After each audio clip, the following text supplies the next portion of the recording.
Every year, industry analysts repeat the same prediction: Java is obsolete, and enterprise systems are finally migrating to newer alternatives. That belief is often anchored to a frozen mental model of the Java 8 era. In this model, developers picture heavy structural boilerplate, verbose syntax, and a pre-functional architecture that requires dozens of lines to execute simple data transformations.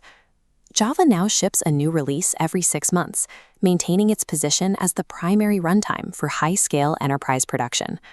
Evaluating a modern systems architecture using a decade-old mental framework is a critical engineering blind spot. To understand the platform's current trajectory, we have to look at the shift from monolithic multi-year updates to a strict biannual release cadence. This matrix shows the strategy driving those releases: targeted OpenJDK projects engineered to address competitor languages.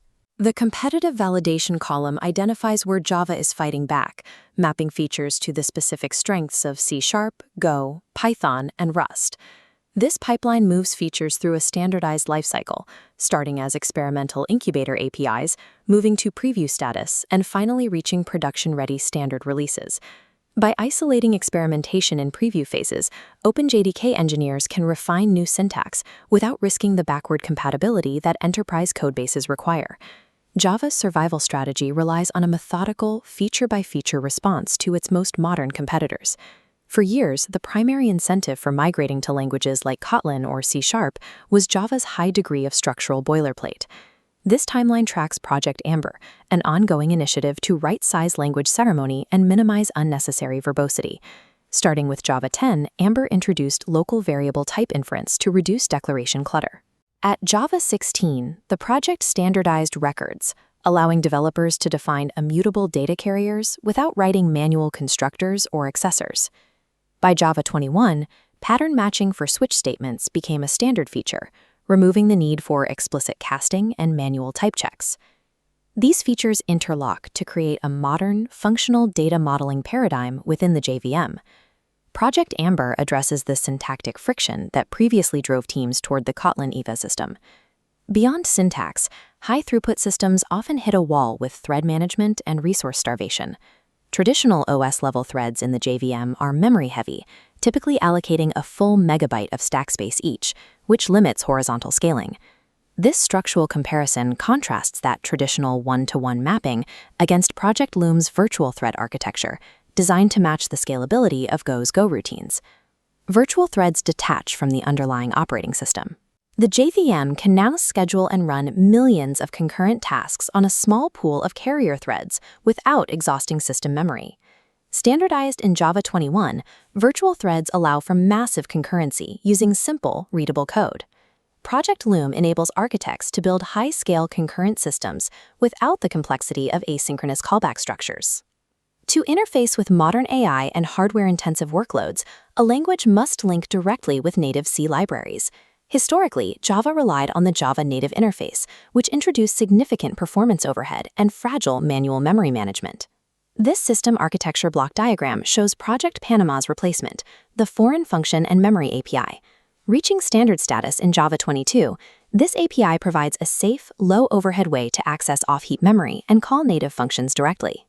High-speed interoperability is a requirement for the vector processing and machine learning libraries that currently rely on native execution.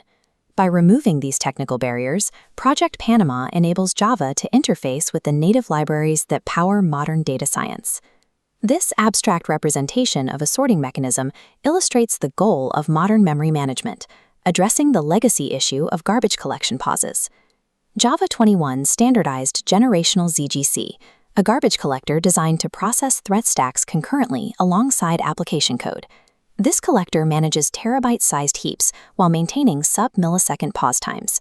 Generational ZGC architecture removes the latency barrier that once pushed performance-critical applications toward unmanaged languages like Rust. The biannual release cadence means OpenJDK engineering is already targeting the next generation of performance bottlenecks. This matrix expansion identifies two remaining vulnerabilities: application startup times and CPU cache efficiency. Project Layden aims to radically improve startup speeds by selectively constraining runtime dynamism and utilizing ahead-of-time class loading. Project Valhalla will introduce value types, allowing the JVM to store objects as flat data structures to eliminate cache misses and optimize numeric loops. Evaluating Java requires measuring its current engineering trajectory rather than looking at the production features of a decade ago. For modern enterprise systems, Java 17 and Java 21 are the only acceptable foundational baselines. Any codebase that does not utilize records, virtual threads, and pattern matching is effectively operating on legacy architecture. This typographic layout contrasts the old platform with the new pillars: functional data, virtual threads, and native interop. The roadmap even extends to Java 27, which is slated to integrate post-quantum cryptography.